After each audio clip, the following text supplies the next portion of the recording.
Good afternoon, everyone, and thank you for joining us at a different time today, an hour later, but we were determined to find a way to make this work. So welcome to the July 2nd Wednesday webinar, Mind Matters Lesson 1, Self-Soothing, that Dr. Carolyn Curtis and I will be doing together. Next slide, please. So let's talk a little bit about some of the webinar information. If you're unable to access your audio through the computer, you can call in that phone number. That's probably also in your email. There's also a couple of ways that you can participate. And that's using your questions box or your chat box that are in your control panel on your screen for when you logged in. Also remember that this webinar is archived, and so you can always go to the dibbleinstitute.org /webinar-archives. At the end of this webinar, we're going to be having a little bit of a Q&A. So if you have questions that you would like to ask throughout the webinar, if you would please just jot those down and then ask them at the end. We don't want them to get lost in the chat box, even though we're monitoring that. You know, there can be quite a thread, and so we ask you just to wait to be able to do that. Next slide. So who is the Dibble Institute? Now, some of you probably know as much about the Dibble Institute as I do, right? And some of you might be new to our webinar, so let me tell you just a little bit about who we are. We're a national nonprofit, and we're a mission-driven organization. We focus on helping people build healthy relationships right now, but also for lasting, positive family environments in the future. We base our programs on research, and that means that we translate that research into teaching tools that are used by organizations all across the country and across the big pond, as we like to say. We're able to reach so many young people thanks to the efforts of the many others who are partnering with us. We could not have reached the more than 1.5 million young people over the last 15 years without caring people just like you. So a big thank you to each and every one of you. If you'd like to learn more about the Dibble Institute, the services and resources that we have available, you can visit our website at www.dibbleinstitute.org. Next slide. I'd like to introduce to you I'm going to call them engineers extraordinaire, because we would not be doing this without them. We have Ms. Rebecca Powell, who is the Special Projects Editor, and also Esther Barton, our Administrative Assistant. Next slide. I'm Dixie Zitlow, and I am the Director of Outreach here at the Dibble Institute. I've been with Dibble for 10 years. It's really hard to believe. And I'm also a master trainer, and I have the great privilege of working with the author, Dr. Carolyn Curtis, on Mind Matters. Carolyn, would you tell us a little bit about yourself? Yes, just a brief moment. I'm a licensed marriage and family counselor. I was in private practice for 35 years, specializing in working with couples, trauma, and drug and alcohol issues. Then I was the founder and executive director of the Relationship Skills Center that received 2 Healthy Marriage grants. And then following those activities, I wrote Mind Matters, and I'm so happy you're here today. Thank you, Dixie. Next slide. Oh, I think it's mine, yes. So next slide, please. So I just want to tell you, Mind Matters was just published 2 years ago, and we have sold hundreds of copies all over the United States. There have been some special purchases that just really blew my mind. New Hampshire decided to use Mind Matters for their youth diversion program. Columbia County, Oregon, is using it in their 11 school districts with their high school, middle school, and 4th, 5th, and 6th graders. The Koinonia Family Services is using it with their 400 foster youth. There are family resource centers all over the country using this. Dixie and I just recently completed leading our 12-week series on Mind Matters, and we posted the first lesson online, and so far we have had 3,100 viewers of lesson 1. So we decided to do a rerun and do lesson 1 again. You can see the other 10 lessons on the Dibble Institute website or YouTube site. Next slide. So let's get started. And I want you to keep in mind that we're going to start with a video, and we want you to enjoy it. Then we'll review the importance of self-soothing, followed by 4 self-soothing methods. Sincerely, we want you to enjoy this lesson. So sit back and join in watching the video and doing the exercises that are coming. Next slide. So here we go with our video.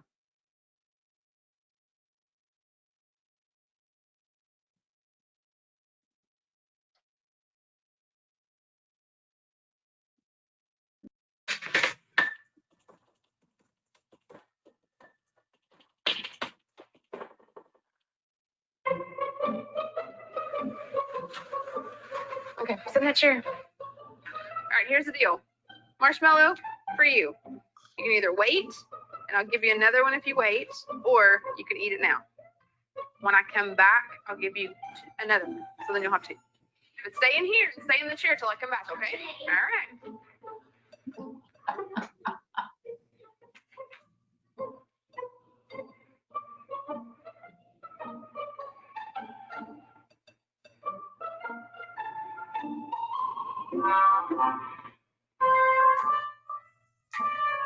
I'm gonna go do something, and then I'll come back.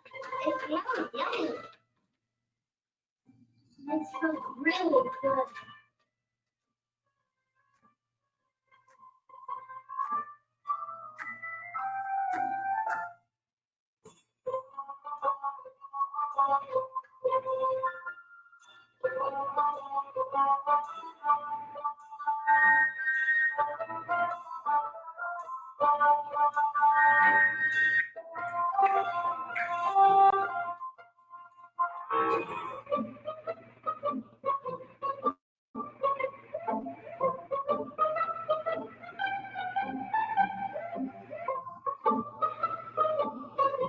All right, so it's up to you. You can have it now, or you can wait. Okay?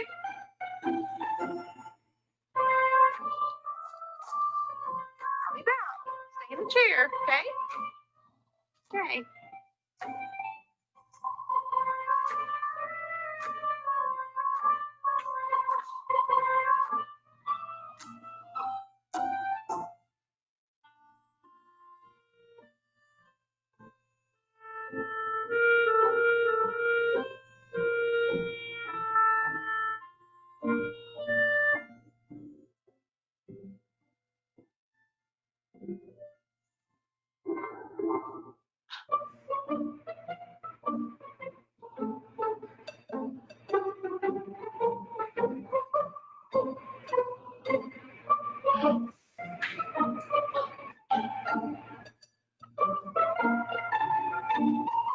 All right, so I'm gonna leave and then I'll come back.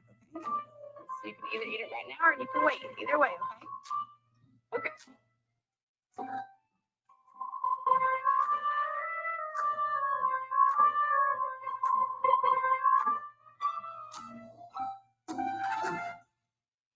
How'd you do?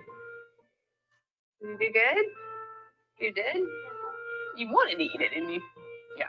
So did I tell you I'd give you another one? Okay, now you can have both. You need them.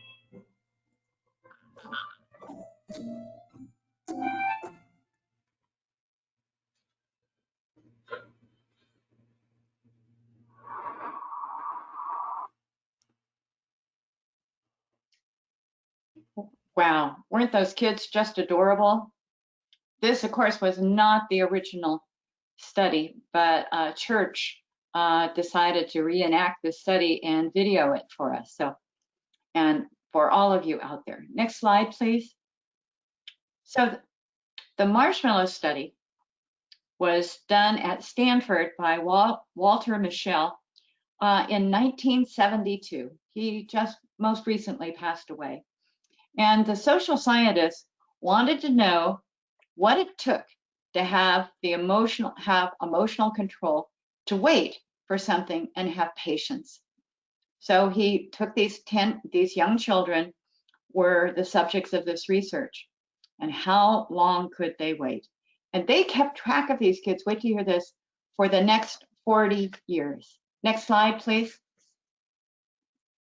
So why couldn't some kids wait? And we'd like you to post your answer in the chat box. What do you think about why some kids could not wait? So, all right, so we have some ideas about why they might not be able to wait. They might be physically hungry. They might really, really like marshmallows. They mistrust the person who was supposed to bring the second marshmallow, so they thought this really wasn't going to happen. Their experience with other caretakers have not been positive. And if you grow up in a family where there's not enough food to go around, you learn that you better take it now before. But these are just some guesses that we have because nobody really knows what goes on in the brain of a 4-year-old. Next slide. So let's talk about the emotional side of waiting. Emotional reactions are quick and almost instantaneous. A person may not even notice that they have made a decision. Responses include increased heart rate, feeling something in your stomach, muscle tightness, a sudden pause, or becoming confused. Emotional reactions are hard to explain. They vary with each person and situation. When an emotional reaction happens, it might mean that something from the past is interfering with the present. Next slide. So, waiting is a challenge for many, and most people have had moments when they have been impulsive. And I'll tell you, don't put a piece of chocolate cake in front of me at a conference. I will just tell you, I will say, okay, I will just have a taste of the chocolate frosting. So after I do that, then I go, maybe I'll just take a little bite of it. And then, you know, that doesn't work very well. So then eventually the whole cake is gone. So perhaps you've had some situations where that happened either. So if a person is particularly hungry, angry, lonely, or tired, they are more likely to be unable to wait. We know that there are moments in which quick decisions happen, and these are the times when there is no thought about the consequences. Next slide. Okay. So I just want to let you know that the chat box is over to your right, and you can put in your responses, type your responses and messages in there. So when we say, put your response in the chat box, you can type it in over here. And I was just wondering, has there ever been times when you have not been able to wait? And just go ahead and type in your answer here. So why is waiting important? And research actually shows why waiting matters. Researchers, as we said, kept track of these people who participated for the next 40 years. They did find some big differences between the lives of the kids who could wait and those who could not. And you might want to make a guess about what you think the differences were. And here is what the researchers found.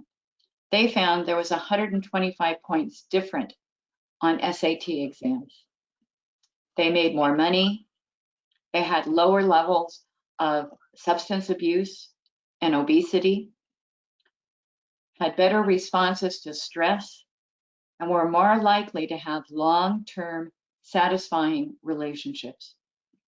When they redid this study with 65 to 90-year-olds, they found once again, in a study with snacks instead of marshmallows, that people who could wait lived longer, happier, healthier, and wealthier lives. Next slide. And Esther or Rebecca, if there are comments coming in, I don't think Carolyn and I can see them. So if there are, would you just, somebody speak up? Okay. Okay, yeah, that's fine. We have a few responses on the previous video, but I'll let you know as they come in. Okay, thank you. What skills do people who can wait have that makes their lives more successful? They're actually resilient. That means that they can stay calm and in control when faced with challenges, and to have the capacity to recover quickly from difficulties. They have an ability to focus their attention. They can control their emotions and impulses. They have the ability to learn because their working memory is effective, and they have cognitive flexibility. These abilities lead to better reasoning, problem solving, and planning that are necessary for achieving their chosen goals. What is also wonderful was they took a group of kids that were not able to wait, and they taught them the skills for waiting. And what they found was those kids that were taught how to wait got the same benefits as the people in the original study for being able to wait. This is a skill that you can learn and you can build. We can grow our brains and build the skills necessary to be able to wait. These abilities can improve at any time over the course of our lives. And most of us want to live the life of a person who can wait. They appear smarter, make more money, have long-term relationships, and are happier. Next slide. So this is one of those key phrases that stay with us, and it's from Viktor Frankl, who is a psychologist and a Holocaust survivor.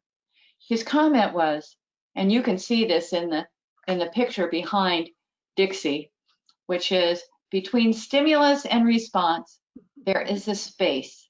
And in that space is our power to choose our response. And in our response lies our growth and our freedom. So what does this mean? It means increased space. People can learn how to respond rather than react, which will lead to more personal growth and the freedom to choose. What's the difference between reacting and responding? When we react, it might be when someone pushes our buttons. We let our emotions take control. We act quickly without much thought.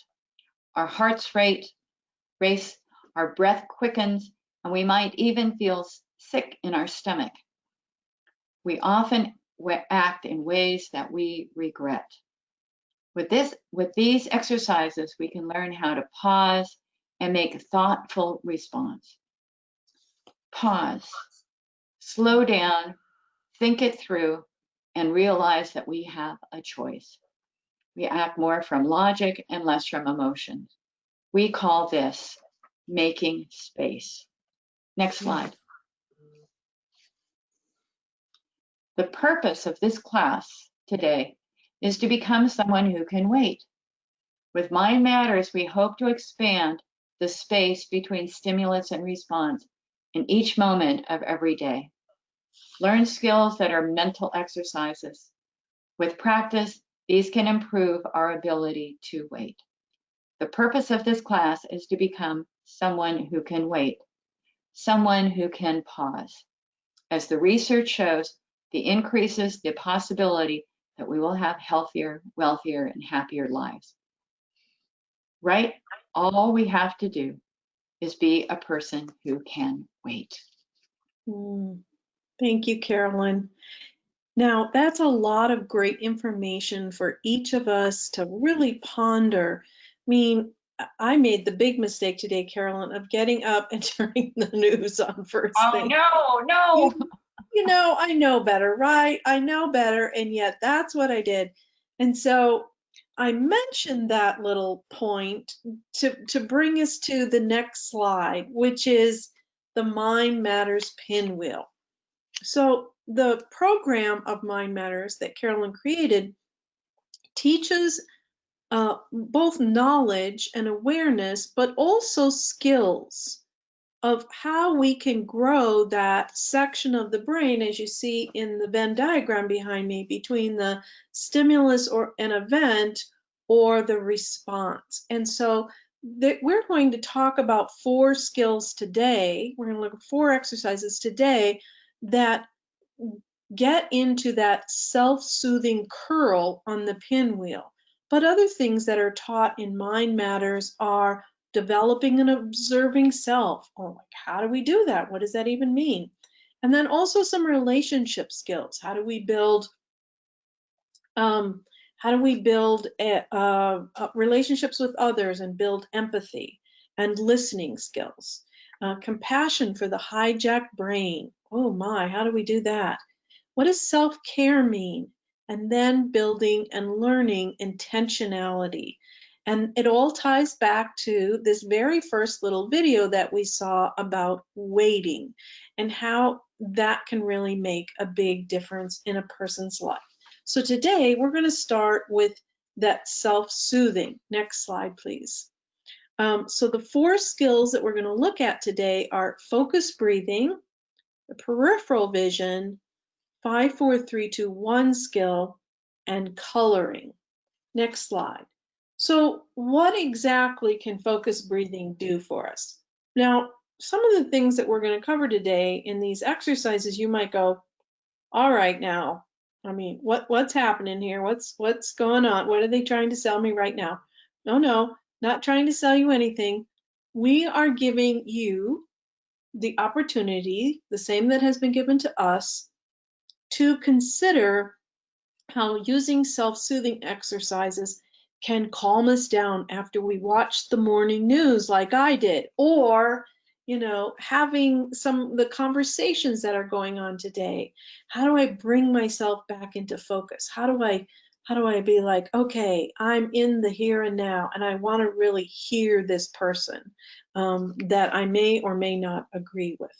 So the focused breathing activity benefits us by decreasing that part of our brain where we go to the fight or flight. And that's in that lower part of the brain, the amygdala and the hippocampus. And we want to decrease that. We want to move out of that if all possible. So where are we going to move to?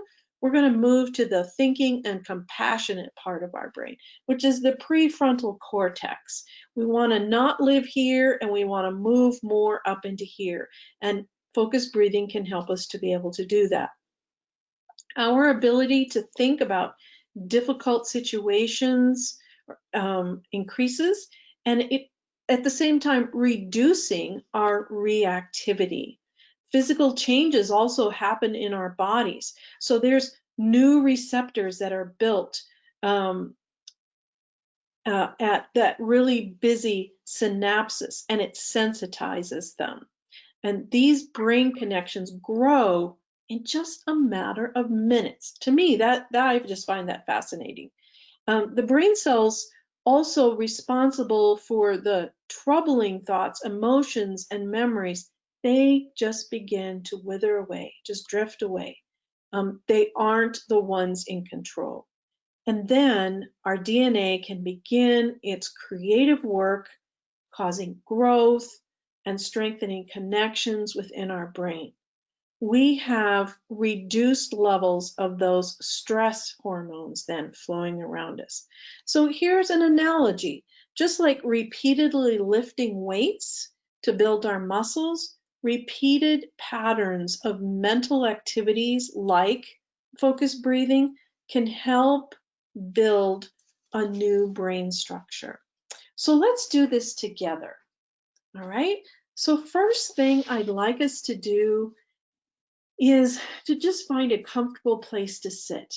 And your feet are flat on the floor and your back is supported. Now you can close your eyes or just lower your gaze. And you're breathing in and out. So I'd like everyone to just join in and being a part of this. At times I'm going to be talking, and other times you're just going to be doing what I asked you to do. So I'd like you to inhale and breathe in slowly through your nose with your mouth closed if possible. And feel your hands rise if you have your hands right below your ribs with each in-breath. And as you exhale slowly through your nose, notice that your hands are moving inward towards your spine. So you're going to breathe in, 1, 2, 3, hold, 1, 2, 3, and exhale, either out through your mouth or your nose, 1, 2, 3, 4, 5, 6. Breathe in, 1, 2, 3. Hold, 1, 2, 3. And exhale, 1, 2, 3, 4, 5, 6. Let's continue this for another minute. You're counting on your own. You're inhaling, holding, and exhaling to the count of 6 if possible.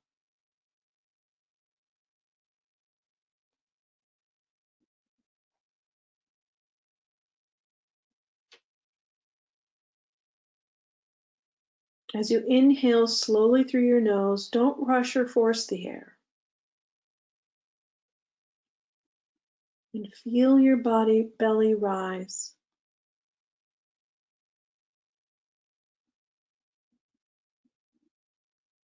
As you exhale slowly through your mouth or nose, feel your belly fall.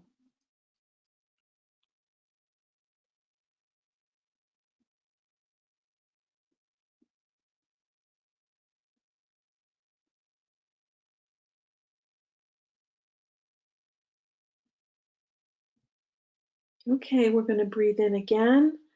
1, 2, 3. Hold. 1, 2, 3.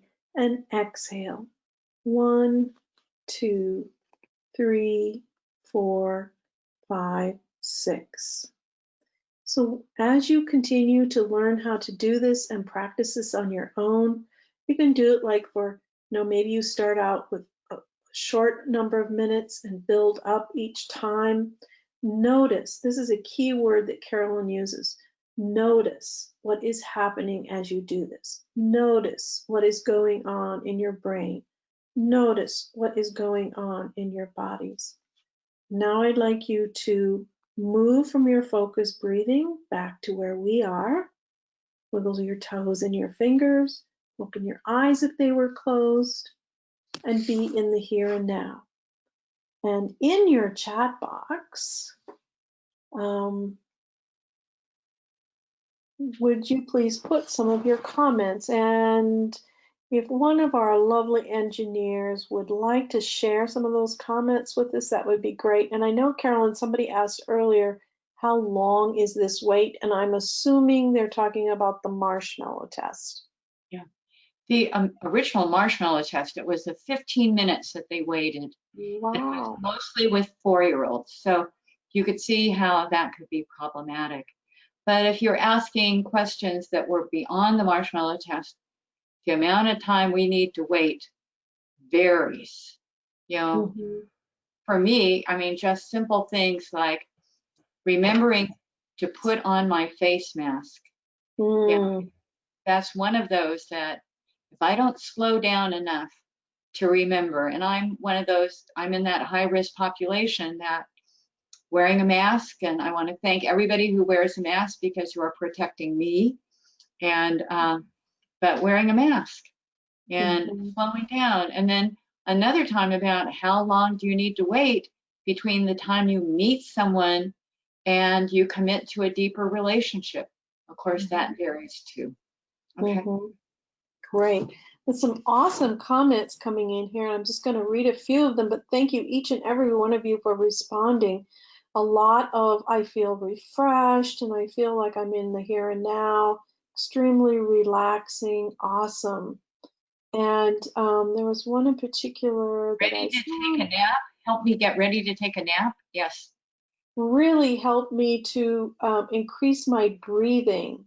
That's impressive, right? Just even doing it that one time. It's amazing the power of focusing on our breath. And somebody said, I was doing fine for a while and then I got distracted. So something that Carolyn teaches and that we teach is when that happens, something really simple to do is just say to ourselves, even just in our heads, when that starts to happen, just go talk and gently move back to the breathing. Instead of beating ourselves up of like, oh, I can't do this. This isn't going to work. Just say talk and move back to your breathing. Over time, that you will probably find that that will become less and less of an issue. Okay. Somebody's breathing felt rushed. That's why we also recommend that you start with doing breath work in 5-minute sections, that you're not going to move into advanced practice, which is, 20 minutes to a day. So, take your time. It's a skill. Remember, it's a skill. Okay. Awesome. Wonderful. Thank you, everyone. Next slide, please. The second skill that we're going to look at this afternoon is called peripheral vision exercise. Now, this is kind of a odd one, you might want to say, but let me tell you, I have really seen the power of this work in helping people move from real high anxiety to just being in the moment. So if you are one of those persons who is experiencing a lot of worry, a lot of stress, any of that, this exercise is one that you can practice. Peripheral vision exercise can help calm the vagus nerve. Now the vagus nerve, I'm reading about it all the time. It's so fascinating to me. It's a nerve that runs through our body. So it runs from the base of our neck around through our face, down our body into our gut, into our lower abdomen there. And doing this exercise can be really quick and easy once you learn how to do it. Excuse me, and it can be used anytime that you're experiencing, like I said before, worry or stress. So the peripheral vision is really paying attention to what's happening on the edges of your field of vision, and we're going to help you to learn how to do that. So right now, again, I want you to, be in that comfortable seated position, feet on the floor, and your back is supported, and you're feeling good. And I want you to find a point of focus in front of you. Okay, and you can also watch Carolyn because I'm looking up and down here, so you can follow what Carolyn is doing here. So you found that point of focus, maybe on the wall or somewhere in front of you there, and just slightly above your eye level. Okay, and so now you're just noticing everything about that point of focus. Just notice everything about it. Now the next thing I'd like you to do is to place your hands about 12 inches in front of your face, away from your face, with your index fingers pointing up and facing each other, just like this. Yes. And then keeping your arms lifted, I'd like you to maintain your gaze on that focal point. And I want you to gradually move your hands to the side until you can no longer see your fingers out of the corner of your eyes and see your fingers when they're wiggling. So if I hold them still and I can't see them, but I wiggle them and I can, that's your furthest peripheral vision point.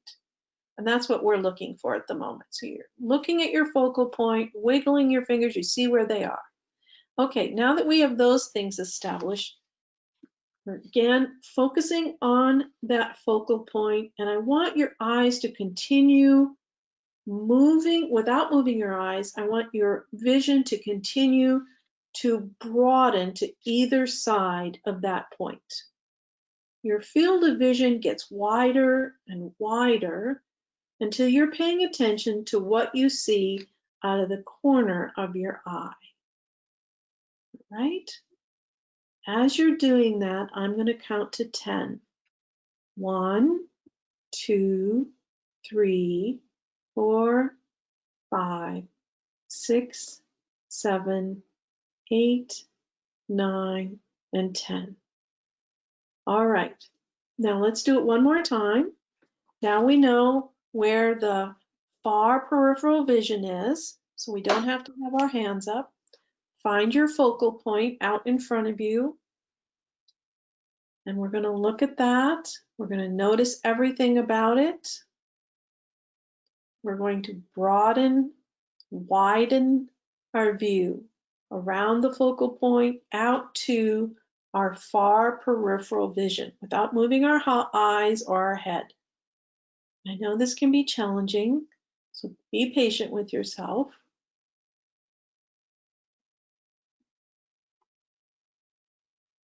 Five, 6, 7, 8, 9, and 10.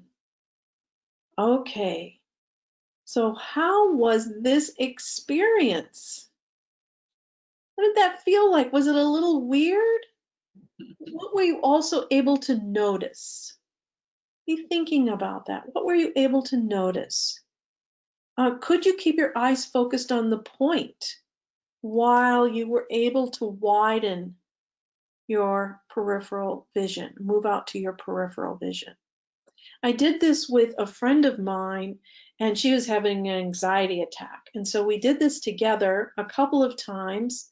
And then I said to her, how you doing? And she goes, I really feel different. And I said, well, what does that mean? And she said, well, it just kind of pulled me into the here and now, and I was focusing on this thing, and then I was trying to get to here, and it was kind of hard, but I was able to do it a little bit. And I said, well, this is one of those things with, it comes with practice, but also how do you feel? Because you were having an anxiety attack.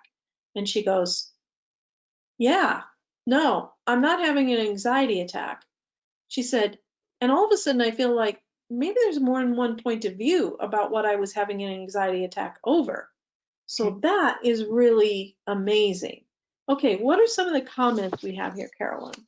Well, one is that some people had a really hard time with this, and I'm thinking they were working too hard. Okay. This is not anything that you have to work hard at. This is just look at a spot, okay, and then but really focus on what's going on out here. You'll do just fine. So really intense focusing on this spot, no, that's not important. How I'd like you to picture doing this is that you have a 2-year-old throwing a temper tantrum, and inside you're having quite a response that is not what you want to have. So this tool allows you to look at the kid who's having the temper tantrum while you're really paying attention to the peripheral vision, so you calm down. So make it easy. Don't make this so hard. It is really an easy skill. And this is a great time when you're under a lot of pressure. You got pulled over by the highway patrolman and you want to be calm and peaceful. This would be one of those things that you're looking right at him and you're going, yes, officer, yes, officer. And you're looking right at him, but you're paying attention to your peripheral vision so that you stay calm and peaceful. And what I love about this method is nobody knows you're doing it. So it is a secret self-soothing. So if it was really hard for you, someone said they gave them a headache, you're working too hard. So There just, you go. and also not all of these techniques work with everybody. Mhm. So if you had a hard time with it, do it again. And just take it easy doing it. Okay. Good point. Thank you very much. Yeah. Okay. Whew, everybody take a deep breath. We're going to move on to the third skill for today for self-soothing. Now, I have to say, this is one of my favorites, and I use this when I go bike riding or I go for a walk, and it helps me to just really notice my surroundings and kind of anchors me, really. And this is called, next slide, please. This is called the 5-4-3-2-1 skill. So it's 5 things that I see, 4 things that I hear, 3 things that I can feel or touch, 2 things that I smell, and 1 thing that I taste. So again, we're sitting comfortably, and I want us to be thinking about the purpose of this while right before we're going to do it. It kind of increases that mindfulness and it builds focused attention, which when you think about the waiting that we started out with today, it could really make a big difference with that. Also helps us to notice the present and just really all of the wonder that is around us and becoming aware and even more aware of our 5 senses. It's also a calming exercise for when we're feeling overwhelmed, which I know I do at times, feel very overwhelmed, or we just lose track of the present, right? There's 6 things going on around us. And if you're a parent of little people or you're in an office where there's sometimes chaos, doing something like this can really make a big difference. It helps us to get back into that here and now. And even if you're having, for example, an unpleasant memory, this can be a big help to you to bring us back into the here and now. So here we go. Everyone's sitting comfortably, feet on the floor. So I'd like you to look around and see 5 things, 5 objects,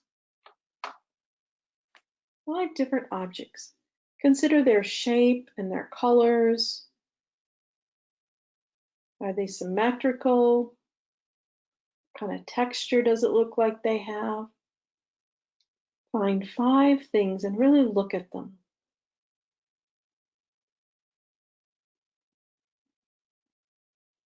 Okay, now I want you to listen for 4 different sounds. So you can close your eyes if that helps, especially if you're in a place where that's appropriate. It might be the hum of your air conditioner or the roaring of the wheels of a train or some vehicle. It might be the distant sound of traffic.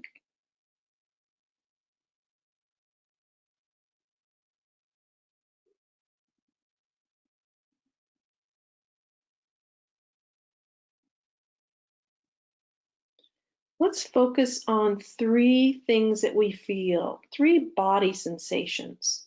This could be something like the pressure of the chair against your back, or maybe how your shoes feel on your feet, or the air in the room. 3 things that you feel.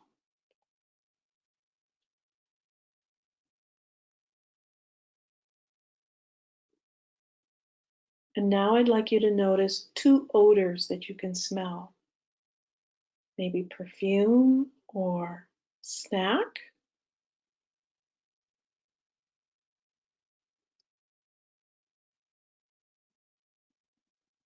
And finally, let's focus on 1 taste in your mouth.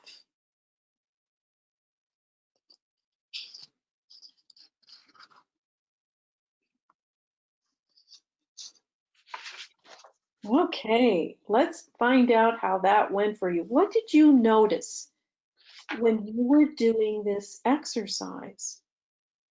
How did it go? Was it easy? Was it difficult? We have heard from several people who use it. This works really great with little people. Carolyn mentioned the little person who's about to have the temper tantrum. They might be tired or hungry or just they've had enough already. And just going, oh, let's pick out 5 things we can see. And so we've had people report back to us and go, oh man, we just sidestepped some big old thing by just doing this with our little people.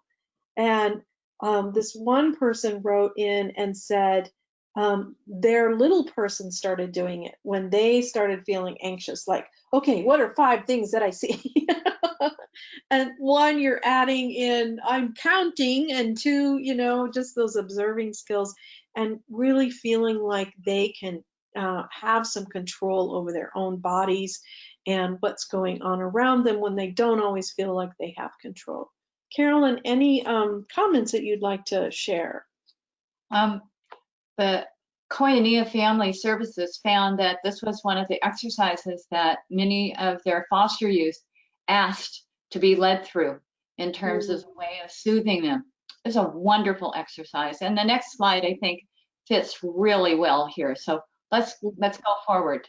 Yes, next slide. Okay, so when we use this 5, 4, 3, 2, 1, it really gives us a moment to slow down, just to even stop and pay attention to the wonder that's around us. Whether it's the sun that's hitting the trees or the little rainbow that comes through the window sometimes, the sound of laughter, or maybe we notice 2 people holding hands and walking along. What a sweet vision that is.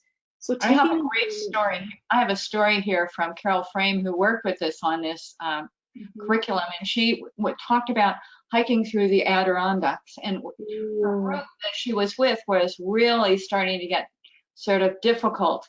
And then they stopped and did this exercise, and they realized that they were missing seeing the beauty all around them, and that this exercise brought us back to the here and now and the wonders of the world. And I'm always inspired by her story when I look at this picture about it allows us to get in touch with how beautiful the world is. Yeah, awesome. And I really like this response that somebody wrote in. It's helpful to divert attention from trauma responses.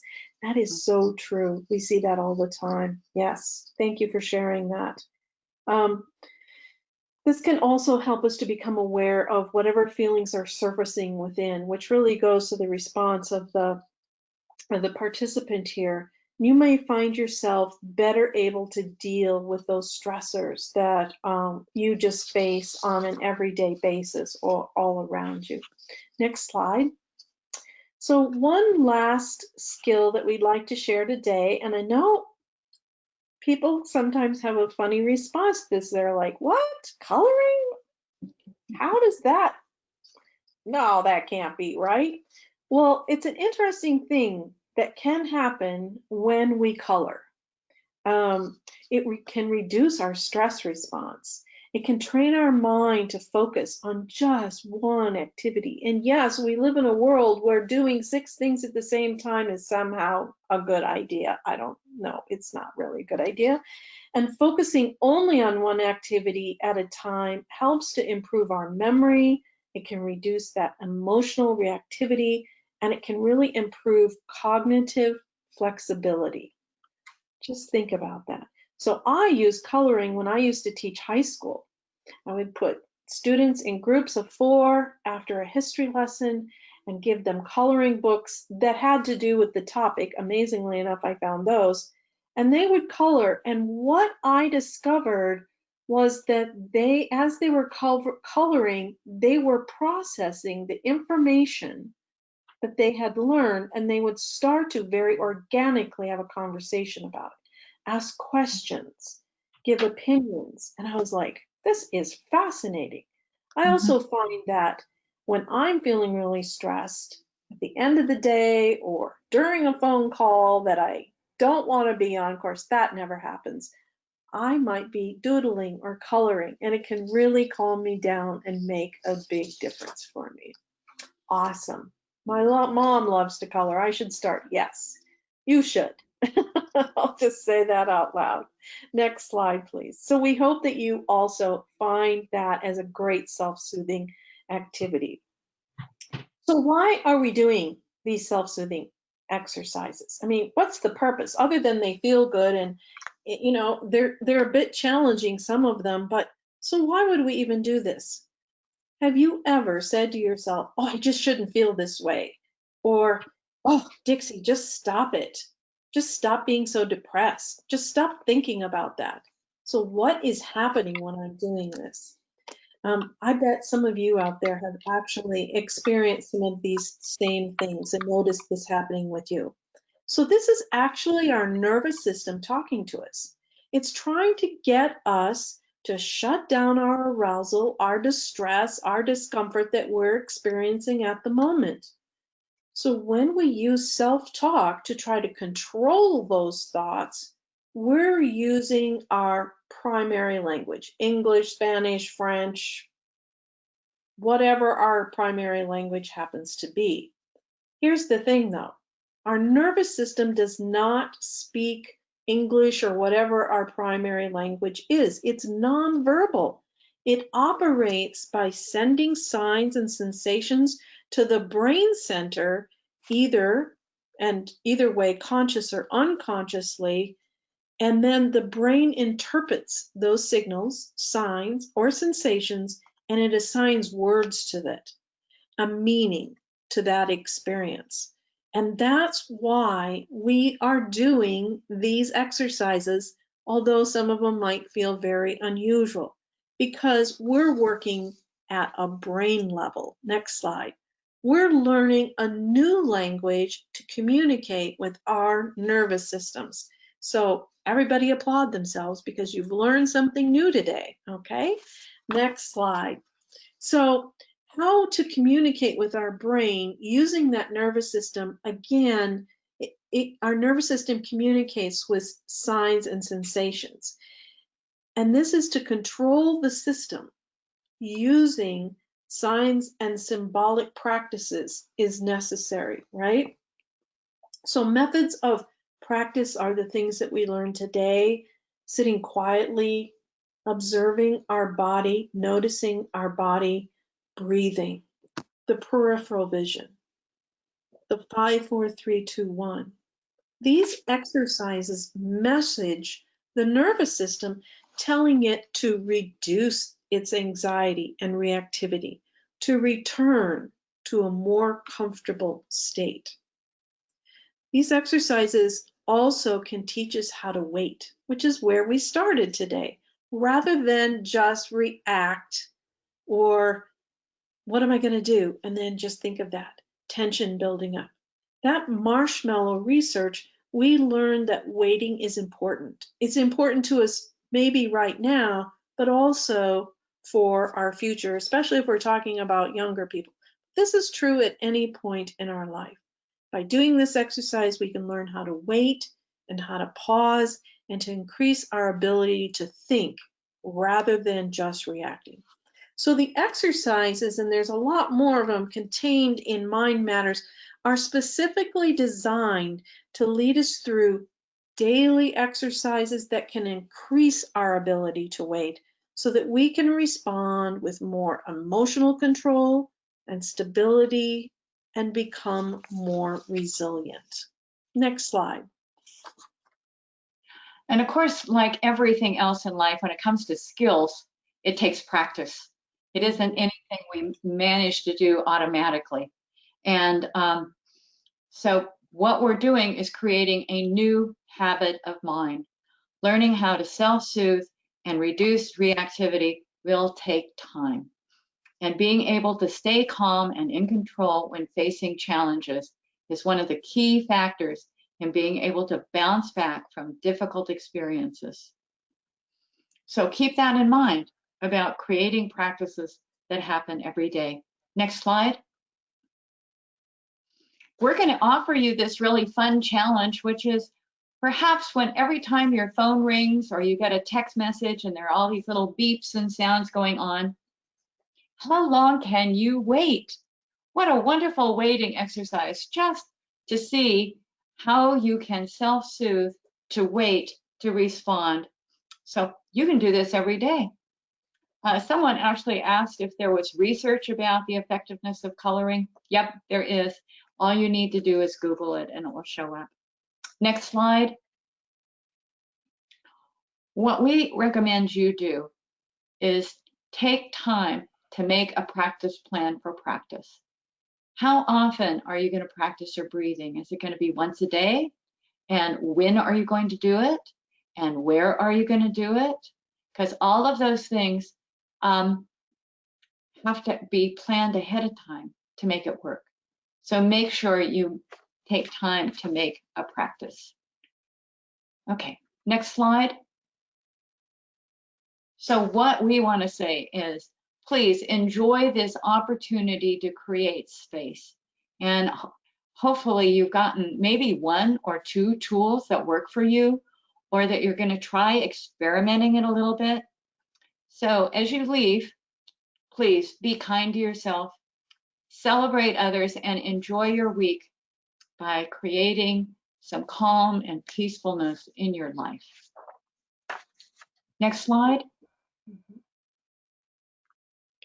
Questions and comments. There was a question here, Carolyn, that I saw. The question was, have you tried these with people with dementia?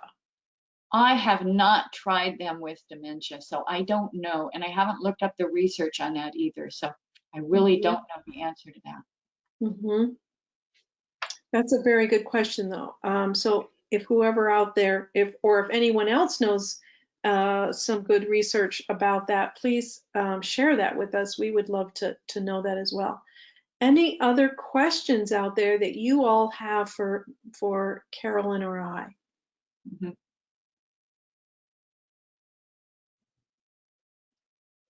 Is breathing done when you have anxiety, or is it done in a created space? Oh, the answer is both. Yeah. If you're experiencing anxiety, it'd be a great time to practice this. And in fact, what you want to eventually do is get those 2 things attached to one another. So when you start getting anxious, you start breathing deeply, and you just do it over and over again. And then there's also setting up a special time to just focus on breathing, your breath practice. And we know that that will change your brain. And those 2 things will support each other. So we're almost out of time. So I think we can move forward here. Okay, next slide. So, Mind Matters series that Carolyn talked about at the beginning here, you will find on this YouTube channel. Dibble has a YouTube channel, yay, Dibble. And so you can click on that right now, or copy it, or screenshot it, or whatever you got to do, or just go to our website and you'll be able to find it there. In all 12 lessons, Miss Carolyn and I did over 12 weeks when the whole COVID thing started. We had so much fun doing it. And we learned a lot. We really, really found it to be useful. Next slide. Yes, I see the question about reference to a book, and we'll talk about that in a second. There's one other thing we want to mention is that Dixie and I are preparing a training for people for Mind Matters, and that will probably be in September. So keep a lookout for it, and hopefully you'll come and join us with our training. Yeah, thank you, Miss Carolyn, for referring. So somebody said you referenced a book. And is the book Mind Matters, or, because I'm not really clear. I'm not clear either. So Mind Matters is a program, a binder, a teacher's manual. It has a workbook in it. If that's not what you thought we were referencing, I guess let us know. How young is best time to start with kids? As soon as possible is the short answer. So yeah, I was reading how somebody was doing that 5, 4, 3, 2, 1 with their 18-month-old child. You know, kids need to learn self-soothing skills very early. You know, and what that prepares them for is great social interactions with other kids in preschools. And we know that having good social skills is truly a sign of being able to do quite well in school. Okay. Mhm. And one more question, and then we'll wrap this up. Is the marshmallow test valid since children, this is a good question that comes around all the time, since children that young do not necessarily understand time consequences of their decision? That's an excellent question. So we know that time perspective and like how 15 minutes, what does that even mean, right? The goal was to get them to wait. And of course, there's lots written about the marshmallow test. Mm-hmm. Mm-hmm. And it wasn't a test about their understanding about time. Mm-hmm. Mm-hmm. Right. It was if they could wait. Yes. So we want to wrap up today. Thank you for joining us today. There's going to be a little survey that'll pop up as you leave. We would appreciate it very much if you would give us that feedback and complete that survey. The webinar will also be, as we said earlier, archived, and so you can share that or come back and watch it another time as well. If you would like a digital review copy of Mind Matters, you can email Rebecca at dibbleinstitute.org, or if you would like to get in touch with either Carolyn or I, our email addresses are on your screen. Next slide. Now, believe it or not, you can always stay in touch with us in a variety of ways. Facebook, LinkedIn, we have an 800 number. You can text us. There's the newsletter. That's free. And you can go to our website. Next page, next slide, please. And next month, I can't believe it's going to be August, we are doing because this is a big thing that's happening, an online teaching strategies, tips and guidance from the field. So you'll see that there's a couple of people listed, and I think there's a couple more that are going to be on. And they're going to talk about what is it to teach your programming online. What are ideas? What are things that have been working for them? Because everybody's had to do, the 90-degree turn here or 180-degree turn, whatever it is, in doing teaching and reaching young people. So that will be August webinar. We hope everybody has a great day, and we look forward to either hearing from you or seeing you back here for the second Wednesday webinar on August 12th. Thank you.